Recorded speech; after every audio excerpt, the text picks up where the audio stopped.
18th, 2011 informational meeting of the Sioux Falls City Council. I welcome you all to this afternoon's meeting. As is evident, I am not Council Chairman Greg Jamieson. He is not with us this afternoon and will not be at the 7 p.m. meeting due to a family emergency. Greg and his family remain in our thoughts and prayers. We'll begin today's meeting with a City Council staff report from City Clerk, Chief of Council Operations, Deborah Owen. Deborah? Thank you, and good afternoon, Sioux Falls City Council. If I could, as we look toward the 7 o'clock meeting tonight, a couple of notes for you to remind you about. On item number 12, Councilmember Entenmann would like to excuse himself for that vote. So if the council could make a motion to approve, you can do it a number of ways. One suggestion would be 3 through 11 and 13 through 20 of those agenda items, and then you could vote on those, and then you could vote on 12 as a separate agenda item. And there are some notes on your agenda referring to that. And then for item number 21, which is a deferred action, it's a second reading of an ordinance, to remind you that you cannot vote in the negative. You'll need to make your motion, if you will, in the affirmative. So if it is council's intent to not grant that change in ordinance, then council will need to make a motion to approve and then vote in the negative. Seems somewhat counterintuitive, but those of you who have been here for a while understand that's how we do that. And then also a reminder to adopt any of our ordinances on tonight's agenda, whether first or second reading. Those will need a vote of 5 affirmative votes of the council to adopt those. And then on that note, we had talked a little bit at the meeting on Thursday with council, and it has been decided that the council will approve first readings and vote on each of those first readings separately. So the clerk will read the title, there'll be a motion, there'll be discussion, or the person will address it, the staff report. Then there'll be a motion and a second to set the date of hearing for that first reading item. Then council will vote. And so we used to set the date of hearing for all of those for first readings that pertain to a particular date on a council calendar. Now we'll simply vote separately on every one of those first reading items. And then to discuss, if I could, a little bit kind of about how that came about. There were some questions in terms of first readings as discussion and questions that are permitted by Robert's rules. As you know, we always have the public who are able to address the hearing date at the second reading. And first reading is really for council to understand the issue more, to ask questions, to hear the staff report, and they can comment. And so there's a couple of things, if I could. As you know, once you make a motion and a second on any item, then you are free to deliberate on that main motion or that pending question, if you will, provided that the deliberation pertains to the merits of the pending question. So it must be limited to the item you're going to set the date of hearing for or going to approve. And even though we don't use this term, I just thought I'd share it with you. We often just allow questions to come forward. They always need to go through the presiding officer, which is generally the mayor at our meetings unless he is absent. It will be the acting mayor. But in Roberts, we call it a point of information. So you are free to ask as many point of informations or questions that pertain to that, to the merits of the pending question, if you will. But when it comes to debate, there is some limit. You are allowed up to 2 speeches, if you will, that's up into 10 minutes in length, but let me just talk a little bit about how that works. You cannot make a speech or debate a speech, if you will, until there's been a motion and second on that pending question. In other words, a motion must be pending before you can debate it. Only one member can speak at a time, and that is the one that's been recognized by the chair or by the mayor. Debate is limited to the immediate pending motion. So if there is a main motion, an amendment, and a motion to postpone indefinitely, for example, all are on the floor at the same time, the immediate pending motion to postpone indefinitely in this example is the only one that is up for debate at the time. Each time a member is speaking in debate, they are limited to 10 minutes. Debate rights are not transferable, so if a council member only speaks for 5 of their 10 minutes, they cannot give the remaining 5 minutes to another member or yield the floor to another member. No member may speak a second time in debate on the same motion on the same day until all members wishing to speak a first time have had the opportunity to speak. And no member may speak more than 2 times on the same motion on the same day.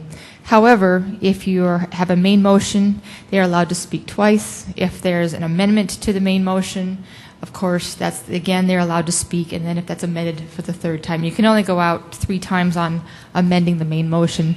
Motions after that are considered tertiary. But each time they are allowed to speak and address that beyond the questions, merely asking questions. The maker of the motion to adopt the main, if you will, when you first consider an agenda item, the maker of that motion has the right to be the first speaker on the motion. If he or she chooses, of course, you must be recognized by the presiding officer, which is the mayor. The maker of the motion may not speak in debate against his own motion. You can vote against it, but you cannot debate against your motion. That's it. Thank you. Thank you, Deborah. Are there any questions for Deborah? Councilor Erpenbach. I would just remind some of us new folks that these are a little stricter rules than what we've been going by previously. And I fess up, I know I'm the one, but I would respectfully ask that if we stumble once in a while, that we be corrected gently as we kind of move through this a little bit more formal meeting style. If I could, Madam Chair. My understanding is that it was just to give you how kind of the formal rules are for Roberts. There is a lot of free-flowing discussion that occurs. Of course, questions are allowed. That was one of is there a limit? But there is a limit to debate. Most of that is just, it's usually not an issue, really. It's just giving you an update on those rules. So thank you. Understood. Thank you. Thank you. Any other questions or comments? If not, we'll go on to a report from the meeting of April 11th, Public Services Committee. Councilor Anderson, Jr. Yes, at that meeting, we discussed over the pawn shop ordinance, looked over the revisions from the police department, and also from the pawn shop owners. And at this time, we are reviewing the differences between the 2 revisions, and we'll be meeting again on Monday, May 9th to discuss that further. The next thing that we also looked at was amendments to alcoholic beverages, also looking at setting the price on the new liquor licenses that the city has received after the census. The motion was made to set the license increase from $1 per person to $1.25, and that will be sent to the council for consideration. Now in May, and that will be on May 2nd. Okay. And then the last agenda item that we had was council procedures and organization. Unfortunately, we ran out of time and were not able to really go over that section. But we do have that scheduled for more discussion Monday, June 13th. And that was the Public Services meeting last Monday. Thank you, Councilor. Are there any questions or comments from any other committee members? All right, we will go on to City Council open discussion. Does anyone have an item they'd like to bring forward? If not, I will start. Councilor Aguilar, I apologize. I was Councilor trying to follow up on public services. I apologize. I just wanted to bring up in open discussion the Project Nice and Project Keep processes, the junk trading days last week, and I just wanted to congratulate city staff. I understand that almost all departments are involved with that it's a volunteer effort, and it's a huge project, and it's led by the health department, and I just wanted to let all of the folks know with city staff that it was a great effort and that we appreciate it because it does wonderful things for the way that our city looks. And thanks to the citizens, too, for hauling all their stuff out there. That's awesome. So thank you. I strongly agree. Thank you, Councilor Erpenbach. Anyone else? Councilor Karski. Thank you. I just wanted to let you know that last Tuesday night I was at a neighborhood watch meeting up in the Cathedral Historic District, and a fantastic group of people. They had, I believe, 15 people from their neighborhood talking about the issues their neighborhood has been addressing, and I know they've been doing this for a while, but I think a great example for other neighborhoods in our community, what can be accomplished when you come together and how you can work together. And want to be able to work with them in any way we can to make sure that they keep their neighborhood the way it should be kept, I guess. So I'm going to keep you advised on that. Thank you. Councilor Entenmann? Yes, I received notice from Terry Ellis Schmidt from the CVB. On April 6th, she sent me a note that stated that our room tax collections for the month of January were up 10.5% over last year. So it looks like hopefully they'll continue to kick up, and it looks like our February room collection should be up too, from it's my understanding from talking with some people in the industry. So hopefully things are picking up a little bit. Thank you. Anyone else? I have, Sorry, I Councilor Anderson, Jr. Last Saturday morning, myself, Darren Smith, and Councilman Karski replaced the mayor for one morning at the listening sessions at 26 and Marion Road. I want to thank the people who attended the meetings. I found them to be very knowledgeable and having a lot of opinions on many different things.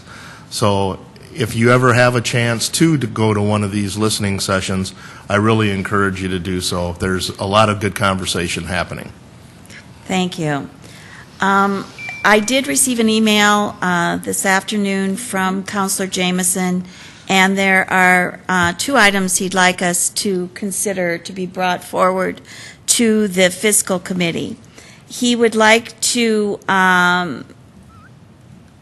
for the Fiscal Committee to discuss a possible sewer rate freeze for the elderly and low income, and also allowing rate studies to occur in a 3 or 5 year cycle. And what he's looking for is a concurrence from the council to send those 2 items to the Fiscal Committee. Councilor Brown? We certainly will accept it if that is the wish of the consensus of the council. If I hear no objection, those 2 items will be sent forward. I also have 2 items that we don't need to discuss, but that I'd like you to start thinking about. Through some research done by the clerk's office, we found that the joint city-county meetings used to begin at 5:30 rather than 5 o'clock.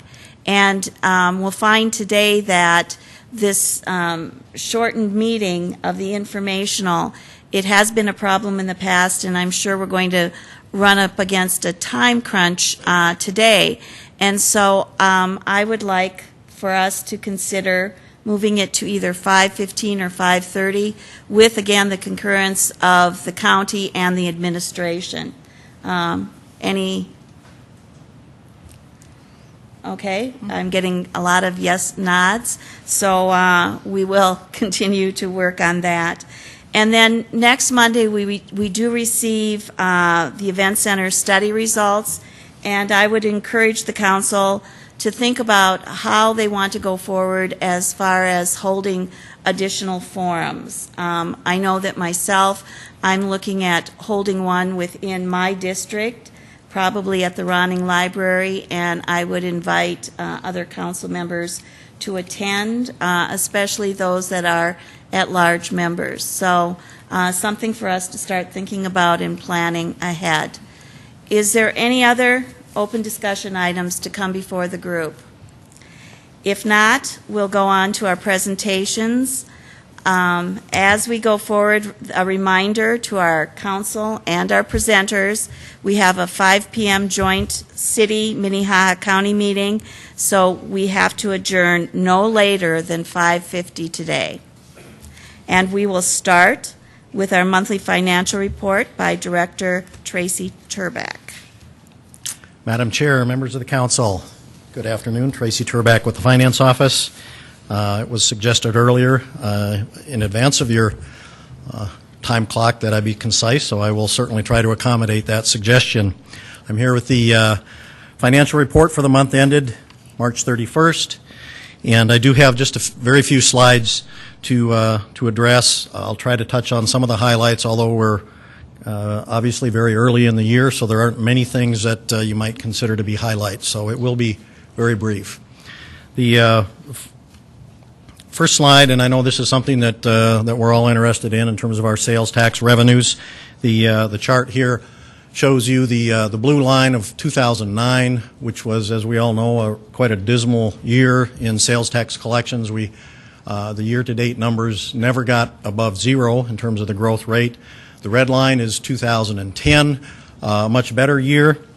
I should point out the numbers earlier, very early in 2010, reflect some significant audit collections that the city received from the state, and so it started out very, very high on a year-to-date basis due to those abnormally high audit collections, and so that on a year-to-date comparison with 2010, it puts 2011 kind of artificially low then by comparison. So one thing I would point out, although we're now on positive territory for 2011, the green line, if we removed the audit collections, so we got what I would consider a pure read on sales tax growth, that's up closer to 3.9% growth comparing those adjusted numbers. So I think that's a good indication of where we are early on in this year. The next chart is takes a little longer-term perspective on the growth of our sales tax revenues. This is a comparison on a rolling 12-month period, what our growth rate is. Anything above zero indicates that for the most recent 12 months, we're increasing in comparison to the 12 months prior to that. And again, the audit collections are reflected in here, so what you see is a year-over-year growth for March of 2011 of about 3% is somewhat low because of those audit collections in early 2010. But nevertheless, we are in positive territory. 2010 saw that trend reverse considerably from 2009, and in 2011, at this point in the year, we're growing at about 3% with all things considered on a year-over-year basis, comparing one full year to the previous year. Building permit activity, as you can see, it's typical for the building permit activity to increase on a seasonal basis. This time of year, we see the valuations of building permits issued increase significantly as we enter the construction season. The permit numbers are up. The value of construction hasn't quite matched the number of permits in terms of the rate of increase. However, we are seeing non-residential additions and remodeling up considerably in terms of the value of construction. This is a chart that shows you both the revenue year-to-date and expenditures year-to-date for the general fund. We're tracking really nothing unusual here to really report on. They're tracking very closely on budget for the first 3 months of the year. For revenues, we're at 14% of budget, which is exactly where we were in 2010 and in 2009 as well, 14% of budget by the end of March. On the expenditure side, year-to-date expenditures are 24% of budget, which when you consider that we're 25% into the year, that's pretty well on track as well with where you might expect to be after 3 months. Just a very quick comment about capital projects. There have been 25 projects that have been put out to bid so far this year.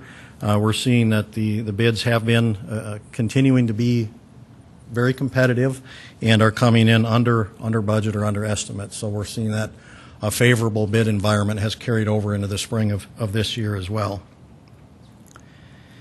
Those are all the slides that I have for you this afternoon. I would just invite your input, as always, if you have topics or issues that you'd like me to key in on in future presentations. I would certainly be happy to do that. With that, Madam Chair, I would welcome any questions. Tracy, could you talk about the unreserved fund balance? I see it's $8 million difference from the current budget. Is that simply because of the cash flow issues before property taxes come in? We're talking about the general fund, unreserved fund Yes. balance.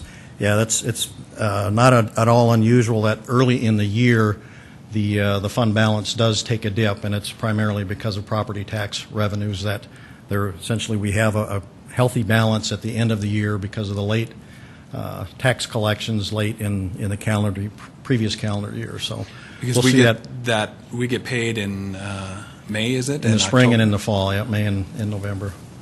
Okay. Thank you. Other questions? If there are none, Thank you.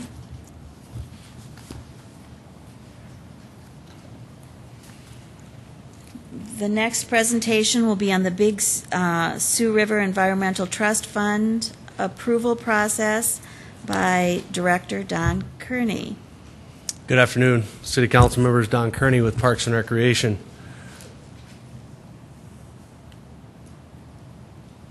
As part of our 2011 budget process in the CIP program, the City Council did approve an additional phase of River Greenway improvements, essentially between Killian Community College and Falls Park on the East Bank. And the identified funding source for those improvements was the Big Sioux River Environmental Trust Fund, which has about $1.9 million in it currently. And as a reminder, as we talked about during our last budget process, there is a process that we need to go through in order to get authorization to use those funds. We need to seek the advice of Minnehaha County, Lincoln County, and Lyon County, and then also need a resolution of support from the City Council as well. And then our final step would be to submit those resolutions of support, seeking the advice of the counties to the U.S. District Court, who ultimately makes that final determination on whether we're able to use those funds or not. The primary purpose of coming before you today is just to let you know that we're embarking on that process. We have meetings set up next week to meet with all three of the counties to share how we propose to use those funds, the scope of that project, and then ultimately seek their support for the use of those funds. And then before we close, I would also like to indicate that when we originally put our CIP project together, we weren't aware that the Shoneman site was going to redevelop. We weren't aware that there was potential proposal that we were going to receive on the river ramp project and the potential for that site to be redeveloped. And so I'd like to show you on our map here that we've got what was originally approved in our capital program was this 6th Street to Falls Park segment for the use of those dollars. In hindsight, now that we know that this Shoneman site's been redeveloped, or currently being redeveloped, and this potential river ramp parking lot location is also currently under consideration for redevelopment, we really think it's a better use of the funds to use those funds to complete this 6th to 8th Street section and then also continue south versus going north towards Falls Park, just because we believe it's a better use of those funds because of the redevelopment that's happening along there, so that we can match our improvements with the private development's improvements and then come back later and continue to build out the improvements from Falls Park all the way down to Faywick Park over a period of several years. So with that, I'd be glad to answer any questions you have. Questions? Councilor Madam Chair. Urbanbach. Don, would you give us the Reader's Digest version of this Big Sioux River Environmental Trust Fund? Where do we got that money and why we can use it like this? In 1996, and David certainly can chime in as well, but in 1996 it was an agreement, a settlement agreement between John Morrell's and the U.S. federal court system, and essentially $1 million was placed in a fund to be used for a variety of purposes, some of which include pollution removal, river enhancements, better recreational access to the river, and there are a few other eligible uses of those funds.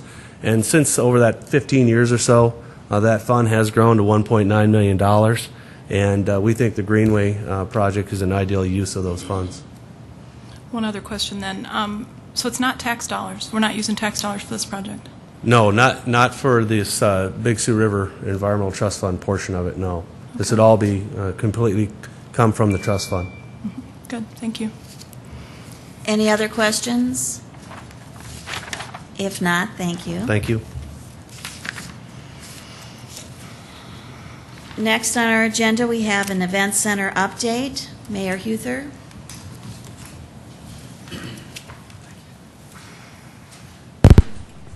Vice Chair Aguilar, thank you so much for the opportunity, and City Councilors, thanks again for the opportunity to address not only you, but the people of Sioux Falls on the Event Center. This is our monthly update, and I know we've even got a much bigger one next week, but we did want to continue the dialogue on this critical topic. And one of the topics that I think most people are interested in, even more so than some of these others, like location and size and things like that, is how is this city going to fund it? How are we going to pay for it?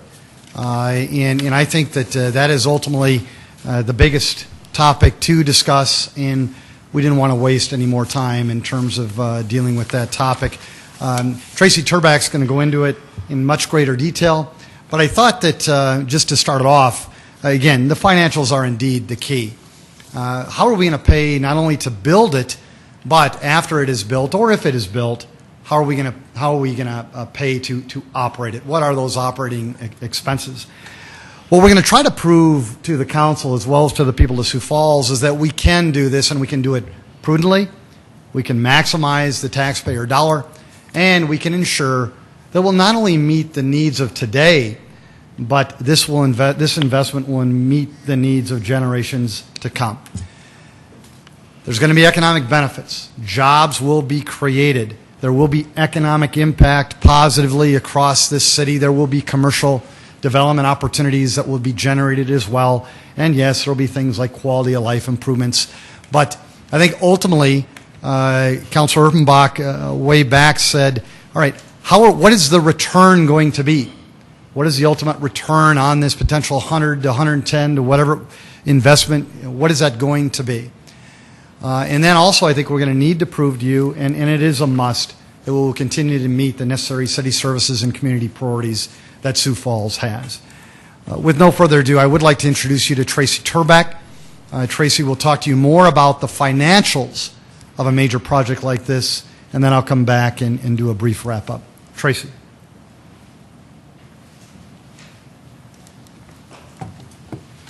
Greetings again. Tracy Turbach with Finance Office. As the Mayor indicated, there are many questions associated with this project, a lot of questions related to funding and financing for a project of this magnitude. It's not my intention tonight to be able to answer all of those questions, but I do hope to answer some and lay the groundwork for some of those questions that will be answered over the weeks and the months to come. Some of this information that you'll hear tonight is familiar to the council members. Some of it I've shared with you previously, but it's also important, I think, at this stage to begin to share some of this information with the public and the media as well. How are we going to pay for the project? That's a question at the top of many people's minds. The basic outline for funding the program, the project that was laid out late last year included really three primary funding sources for the project. The city's cash contribution, or in other words, essentially a down payment of sorts from the city to put into this project to have equity as we start out initially. The second primary source of funding would come from private money. And private funds can come from naming rights, sponsorships, and donations as well. We expect that to be a relatively significant piece of the overall funding picture in terms of the private funding. Whatever balance is needed that doesn't come from a cash component or from private funding would be funded with long-term financing by selling bonds. It's important, I think, I believe you folks understand this, but it's important for the public to understand as well that there is no new tax that will be implemented to pay for the project, and there is certainly no anticipation to increase tax rates to pay for this project as well. So it will be paid for with a combination of funds from cash, private funding, and by issuing bonds. How much from each source is, of course, another critical question that is yet to be answered. The city's cash down payment was originally contemplated at $15 million. The final amount, of course, is yet to be determined and will be developed as we develop the long-term capital improvement plan for the city over the next couple of months.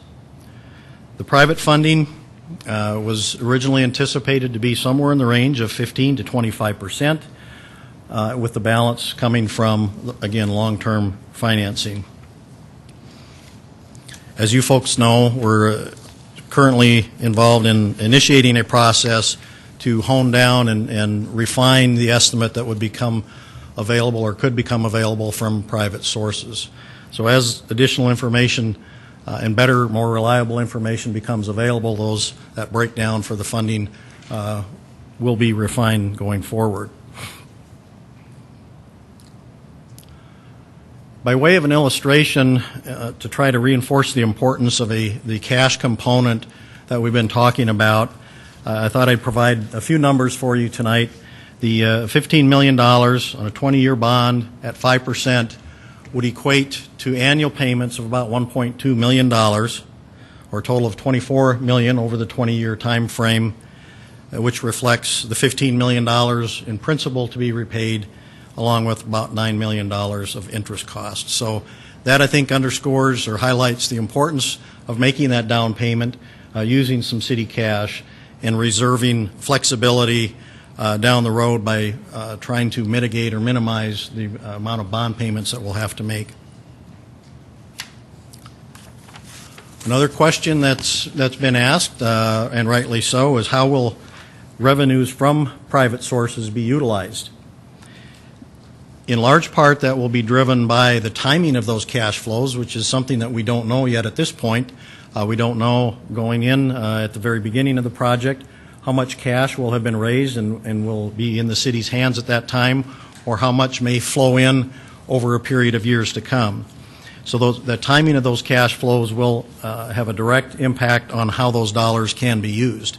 Obviously, if we have cash in the bank up front before bids are let on the project, that money would be available to pay for upfront construction costs and could potentially be used to minimize the amount of the bond issue. If cash from private sources does not flow in early enough or in advance of a bond issuance, obviously those dollars then would have to be utilized in another way, perhaps to minimize the amount of city funds that would be used to make bond payments. So those private dollars could be used to repay the bonds, to help repay the bonds. Or another alternative that we will need to evaluate is how much, if any, of those private dollars could or should be used to fund the annual operating budget. So those are all decisions and issues that will come before us in the months to come as we move through this process. We have a number of options available in terms of where the money will come from to repay bonds. As I mentioned, there are no new taxes. We don't have that tool in the tool chest in South Dakota to to implement a new tax to pay for these bonds. So any city funds that go to repaying the bonds will have to come from existing revenue streams. And we really have two individual distinct revenue streams that would be available or could be available to make bond payments. That, of course, being our second penny sales and use tax and the 1% entertainment tax. And as I just mentioned, depending on the cash flow of private funds that come in for this project, those dollars may also be utilized, or would be another option available to be utilized to repay bonds.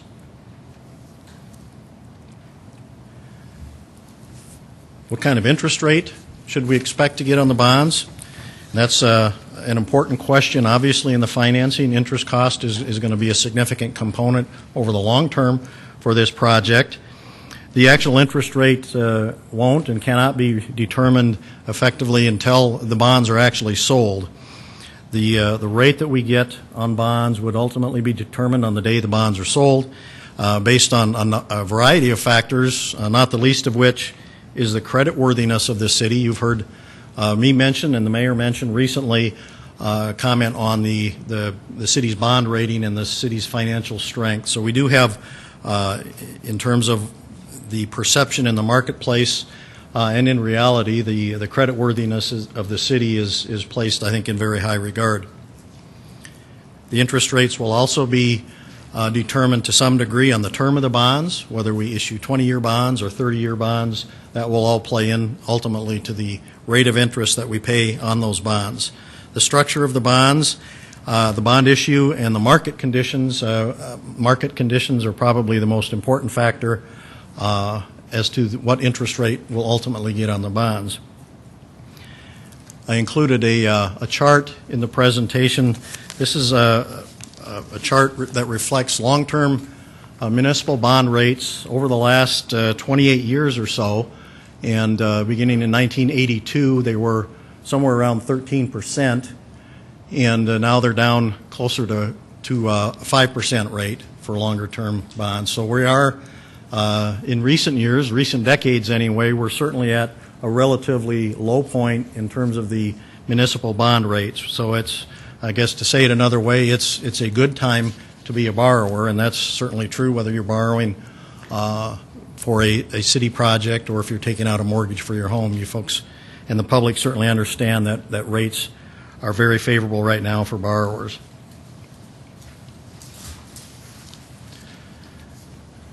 Another key question, and I know this is on the minds of all of the council members, is what impact will this project have on other capital projects for the city? And as I mentioned to you folks in an email recently, every time we pursue or choose to pursue a project and put money into a project, that has an impact on other projects that we might also want to do. It's certainly common sense, I guess, that we only have so many dollars to go around. Every time we make a choice as to how to spend some of that money, those decisions have consequences elsewhere, and certainly that's true in this case. As we develop the capital improvement plan that will include the event center project, one of our goals will be to mitigate the impact that this project will have on other programs within the capital plan. Some of the ways that or strategies that we'll try to utilize to minimize the impact or mitigate the impact on other projects will be to maximize the funding from cash and from private sources.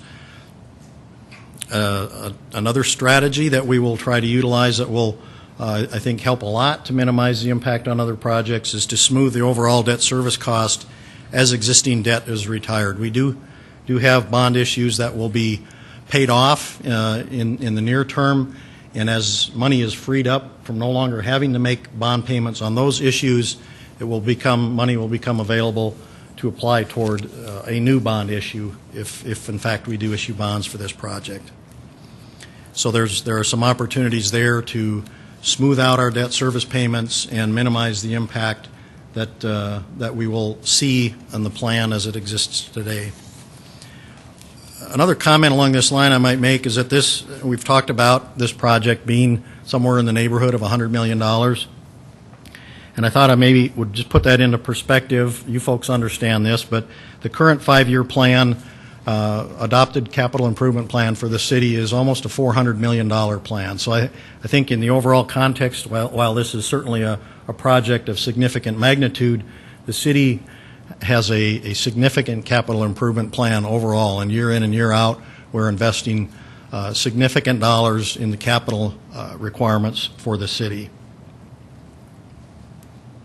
What can we afford? That's a very good question. I think a question on everyone's mind. Of all the questions related to financing and funding this project, I think it's certainly the most difficult to answer because it's becomes very subjective. What one person thinks is affordable, another may think is unaffordable. Excuse me. As I look at the question of affordability, initially I'll look at the legal debt limit of the city. If it's not, if we cannot issue bonds because we're too close to our legal debt limit under the constitutional limitations, then it's certainly unaffordable. And I can tell you unequivocally that we do not have a legal debt limit concern for this project. So that concern really is off the table in terms of the legal debt limit. Whatever bonds we would issue for this project are certainly affordable. The more relevant considerations, I believe, relate to the financial considerations in maintaining flexibility as we go forward so that we are able to respond to capital needs in the future, that we don't tie our hands to the extent that we cannot deal with capital requirements for other projects. That really is a key concern, I think, when we talk about affordability. It's seldom a question that can be answered simply yes or no. It's more a question that's answered, to what degree can we afford this project? And in terms of trying to evaluate and answer that question in an objective way rather than simply a subjective answer, I will be evaluating a number of issues in terms of maintaining the financial flexibility for the city, looking at historical growth trends in our revenues. If we have, and I mentioned a couple of the revenues that we would anticipate utilizing for this project, we'll look at the historical growth trends of those revenues and what we might reasonably expect in the future to become available from those revenue sources. I also mentioned we'll look at retirement of existing debt. We have a number of bond issues that will be paid off in the near future, and we need to evaluate how quickly we are recapturing that financial flexibility as we pay down our debt going forward. Other demands on revenue streams. We talked about the effect that we'll have on capital projects that are already in the plan or that may come into the long-term capital improvement plan. Debt service coverage ratios are a key, very objective indicator of what's affordable for the community. The council has established policies as to what they expect to see, what you folks expect to see in terms of our debt service coverage ratios, and that will be a key indicator of what's affordable. The bond rating is an excellent indicator of what's affordable. If we continue to maintain a high bond rating, that certainly is an indicator that objective parties outside the city believe that we certainly have the capacity to repay that debt. And last but not least, taxpayer tolerance is a key factor in determining what's affordable for the community. Now, typically, and I guess in terms of what's tolerable, it's really going to be ultimately be up to the voters to decide, and the taxpayers will speak when the time comes to vote on this project. So that to that extent, it's really maybe somewhat pointless for me to try to evaluate what's tolerable to the taxpayer.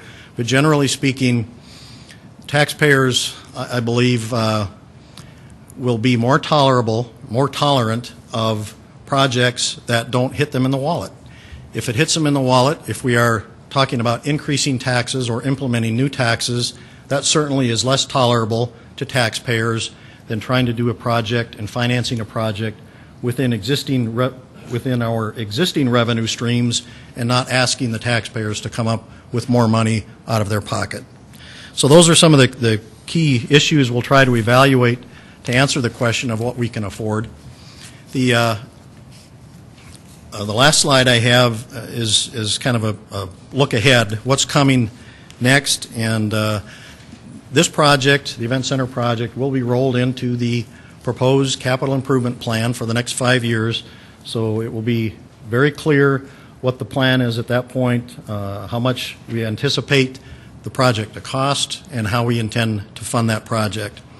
So we will be developing the funding plan and the financing for the project in concert with our capital improvement plan in the next couple of months. And again, as more and better information becomes available, that plan will be refined as we hone in on what amount of money we might reasonably expect to derive from private sources. That will be factored into the plan and refined as that information becomes available. The mayor alluded to the operational costs a minute ago, and that's certainly a key concern. Oftentimes with public projects, the easy part is building it and paying for the construction of it, and the difficult part comes later over the decades to come, and how are we going to pay to continue to maintain and operate the facility. And so that's a key question on my mind, and something that we will be addressing in the next couple of months as well.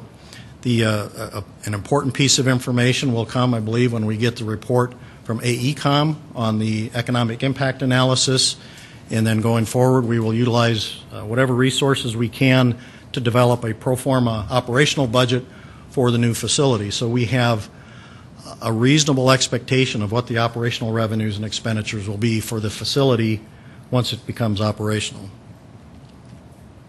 I think an important point for everyone to keep in mind that the funding and the financing for this project is and will continue to be for some time a work in progress. As better, more reliable information becomes available, we will continue to update and refine the plan. And truth be told, the final financing plan won't really be in place until the day the bonds are sold. Those decisions, some decisions at that level will take place on the day the bonds are sold. So it's something where I think everyone in the process needs to continue to be patient.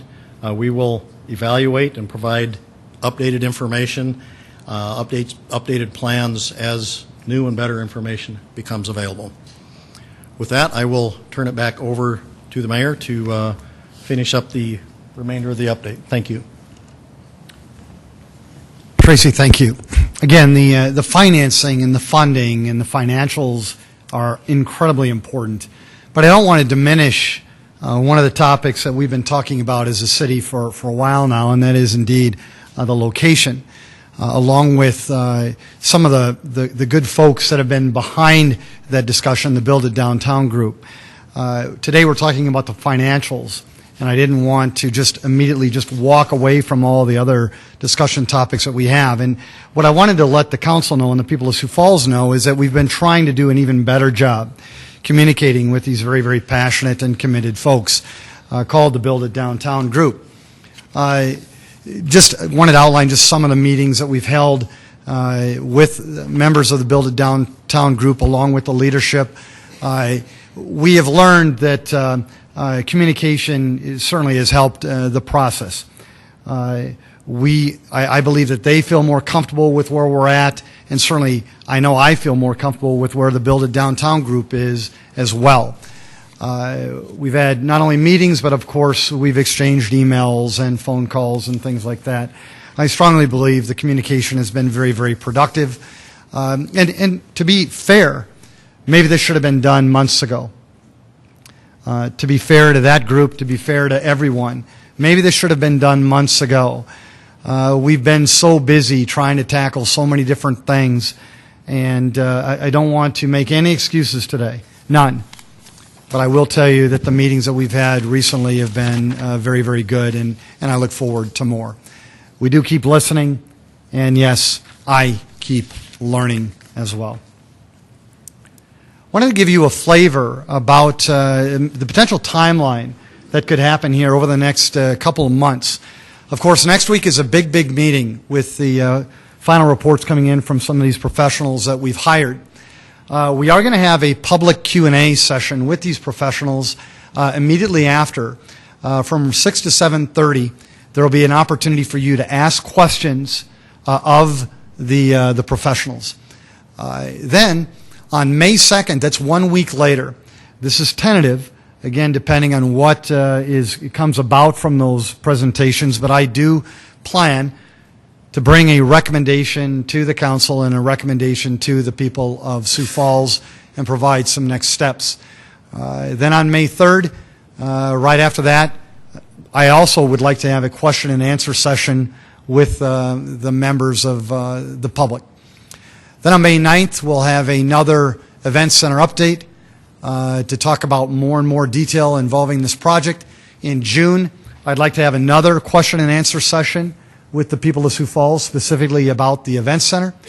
June 13th, another Event Center update. June 27th, that is the time where Tracy Turback and myself will present the capital improvement plan to the council. Another public question and answer session with the public and me. Again, I want to try to be as open and available and transparent with the public as I possibly can be during this important topic. Then we'll have another Event Center update in July, and then tentatively we're planning on bringing that operating budget to the City Council as well. There's going to be even more that's going to happen during this time, but we will be ready. In closing, I wanted to leave you with something very, very brief. About 2 weeks ago, I had left an event at the Washington's Pavilion, and I wanted to go watch my daughter Kylie play tennis on the Wisconsin border. I was near midnight as I was driving and trying to stay awake by myself, and I turned it to ESPN Radio. They were doing an interview with the head coach of the Butler Bulldogs basketball team. And they had asked the coach of the Butler Bulldogs how he had planned or how he had prepared his team to make the Final Four of the NCAA basketball. He said, we don't. We don't plan that way. What the Butler Bulldogs do and what the coach of the Butler Bulldogs does is he focuses on very, very specific things. How are the Butler Bulldogs going to execute this offensive play? How are the Butler Bulldogs going to complete this defensive strategy? Very, very simply, he said, we focus on the basics. We focus on the details. And if we do those right, ultimately we won more games, then we won more conference championships, then we made the playoffs, and then ultimately we made the Final Four. We will do the same thing, City Council, and we will do the same thing, Sioux Falls. If we keep together, if we stay the course, if we focus on the key steps, we execute those plays, and indeed try to find a way to enjoy this journey, we will be successful. Councilor Aguilar, thank you. City Council, thank you for your time. I know we're running short. Are there any questions?